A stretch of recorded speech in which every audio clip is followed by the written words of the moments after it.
السلام عليكم ورحمة الله وبركاته. أشما أكب جرتو هردوفتو تشانل يوتيوب عبد الأب برنو تهالان برباچي ذاتي تكا اسني كبات إدو فينجرا كيوتيوبروني باين دوغوغورا غودا إرتي أومتن دوغوغوري كم مالني حالا كمينو سر فما كجدو إما يوتيوب هاشتاغي إرتي نموني باين دوغوغورا أومتو يرو فيديو متنسيتن جچورا haala kamiin dogoggora kana sirreessuu dandeenya. Wanni kun dhiibbaa guddaa YouTube keessan irratti fida. Kana jechuun viewun xiqqaachuudhaaf akkasuma chaanaliin keessan guddachuu dhabuudhaafis chaanaliin keessan guddachuudhaafis ga'ee guddaa qaba gara lachuu irrattuu jechuudha. Yoo itti fayyadama isaa sirriitti hin hubanne. Kan waliin ilaalu taha obboleeyyan chaanalii kanaaf haarawaa taataniga subscribing kun gurraacha'ee jira taanaan subscribe ka jedhu kana tuquudhaan akkasuma mallattoo beeliyaas jirtu kana tuqxanii all ka jedhu ka jalqabaarra yoo keessan barnoonni yeroo yeroodhaan chaanalii Abdul App irratti maxxanfamu isin dhaqqaba. Laayikii illee sakandii xiqqoo isinitti fudhata. Laayikii gochuun eegalaa isiniin jecha dhimma descriptionii bal'inaan ilaalla. Maaliif YouTuberii haga taatanitti dhimma descriptionii kana sirriitti hubattanii beekuu qabdu. Anis sirriitti diigeen isinitti agarsiisa. Descriptionii kana Title qobaadha, description qobaadha. Title mata duree irratti kan nuti barreessinu, mata duree video chaa jechuudha. Fakkeenyaaf akkaataa YouTube itti banatan jedhee as jira. Mata dureedha kun. Qubee dhibba qofa barreessuu dandeenya. Garuu mata dureecharra yeroo tuynu immoo yoo namni sun description fayyadamee jiraate haala kanaan video baasaa description jalatti barreeffamni isin dhimma sanarratti bal'iftanii barreessitan. Akkasuma linkii adda addaa linkii video duraanis yoo achi jala keessan haala kanaan dhufee bahaa jechuudha. Achirratti ga description sanirratti dhimma hashtagii waliin ilaalla. Video kanarratti waliin haa ilaallu. Best Oromo Music jedha. Description isaa irraa haa tuynu. Title kanarra title mata dureedha kuni yeroo nuti asuma bakka kanarra tuyne Oromo Music afaan Oromoo jedhee hashtagii mallattoo hashtagii yookaan immoo maslaalii saniin mallattoo maslaaliitiin kaayamee jira. Mallattoo hashtag jedhamti. Hashtagii kanarra yeroo tuynu ka blue ta'ee asitti barreeffame. Mallattoo hashtagii sana keessanii afaan Oromoo Oromo Music wanta adda addaa yeroo barreessan dhufee haala kanaan bahaa jechuudha. Kana jechuun maal jechuudha? Hashtagiin isin fayyadamtan guutuun yoo namni biraa hashtagii sana fayyadamee jiraate viidiyoolee sana fayyadame mara wal makaa deema. Afaan Oromoo jedha. Yeroo nuti amma asirra yoon tuqe viidiyoolee sana fayyadame mara isa waan kana fayyadame mara isa fidee as jala kaa'a. Afaan Oromoo jedhee namni description jalatti barreeffate viidiyoo 2500 oli. Chaanaliin immoo waan kana fayyadame chaanalii 425tu afaan Oromoo hashtag ka jedhu kana description jalatti yeroo video maxxansu barreeffatee jechuudha. Maxxansines waliin ilaalla. Kanaafuu fakkeenyaaf chaanaliin keessan maqaan isaa maqaan chaanalii keessanii ni jira.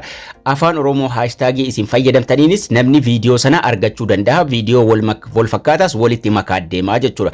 Dogoggora jirus waliin ilaalla. Dogoggora yeroo kana fayyadamtan uumtanis jechuudha. Kanaafuu hashtagiin fayyadamuun gar tokkoon bareedaadha. Videolee naannoo sana afaan Oromootiin video maxxansita sana naannoo wal fakkaatuun sirba ta'ee koomedii ta'ee wal makaa deemaa jechuudha. Yeroo isin hashtagii sanarra description jala irra tuytan blue ta'ee jira kalariin isaanii maaliif hashtagiidhaan waan fayyadamtaniif jechuudha.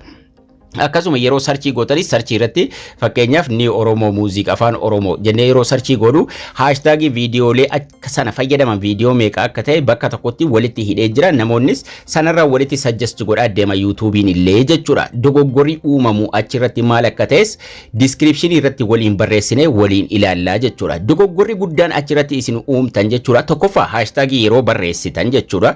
Waan viidiyoo sana walitti siqatu haa ta'u. Waan video sana walitti siqatu tahee waan haga barbaadan irratti katabuu dandeessu. Rakkinaa miti sun.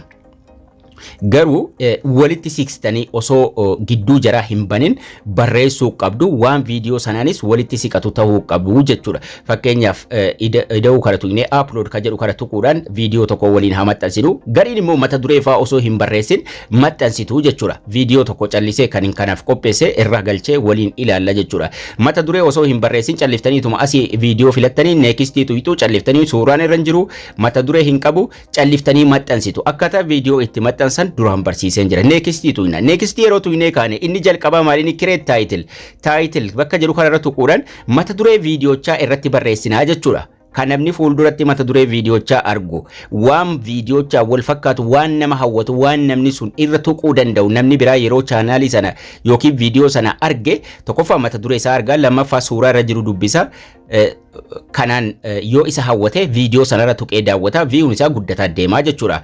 Mata duree erga irratti katabnee kaane inni ittaanu description add description isii jettu kanarra tuquudhaan description irratti tokkoffaa bal'inaan barreeffama dheeraa waan sana wal fakkaatu irratti katabuu dandeessu. Barreeffama dheeraa sana addaan qoqqoodaa haga barbaadan irratti barreessitu jechuudha.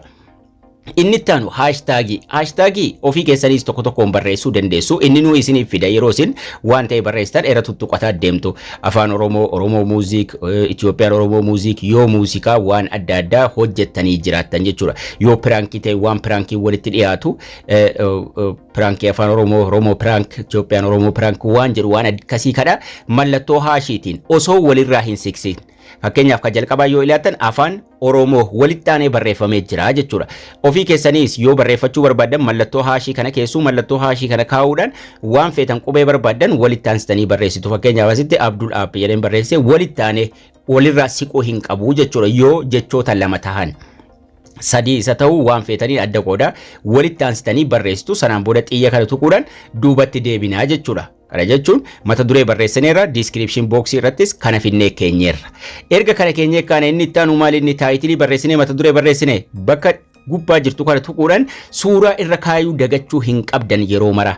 Description irratti immoo yeroo taagii barreessitan taagiin sun view ni fida garuu immoo waan viidiyoo sanaa walitti dhiyaatu suuraa kanas irra kaayuu dagachuu hin qabdanii jechuudha. Wanni isin haashtaagii mallattoo haashiitiin fayyadamtan sun dirqama waan viidiyoo sanaan walitti dhiyaatu waan seera YouTube eeggatu ta'uu qaba jechuudha. Inni nu yeroo isin barreessitan walitti aanee yeroo isin barreessitan inni nu isiniif fida kana barreessuu barbaadde jedhee irra tuynee waliin haa ilaallu. Yeroo irra tuynee bakka kana yoo namni tuqe jala kanattis ni baha yeroo nuti taayitilii kana irra tuynee kunu asitti biluu tahee dhufaa jechuudha. Kanaafuu gubbaa kanarratti illee dhufee haala kanaan gurraacha'ee baha namoota waan sana fayyadaman guutuu bakka tokkotti walitti hidhaa deema viidiyoon sunis view argataa deemaa jechuudha. Kanaafuu description box jalatti hashtagii fayyadamuun baay'ee bareedaadha. Yoo dhimma nyaataa ta'e nyaata maqaalee nyaataa adda addaa sana maqaa achi keessatti fayyadamtan sana irratti tarreessu. Yeroo sarchii gootanus waan sana hashtagii kaa'uudhaan sarchii gootu waan viidiyoo sana keessatti walitti hidhatee jiru sana walitti isiniif fidaa jechuudha. Yoo dhimma barnootaa ta'e tutorialii YouTube tutorial waan maqaa achi keessatti waan fayyadamtan sana osoo fayyadamtanii description box irratti hashtagii gochuudhaan fayyadamtanii baay'ee bareedaadha. Akkasuma ilaalcha guddaas ni argataa jechuudha.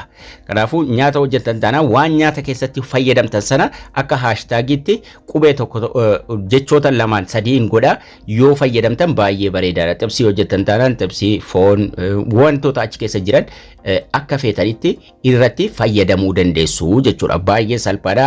View guddaa ni argamsiisa garuu waa waliin fakkaanne yoo ta'e dadhabaa ta'a jechuudha.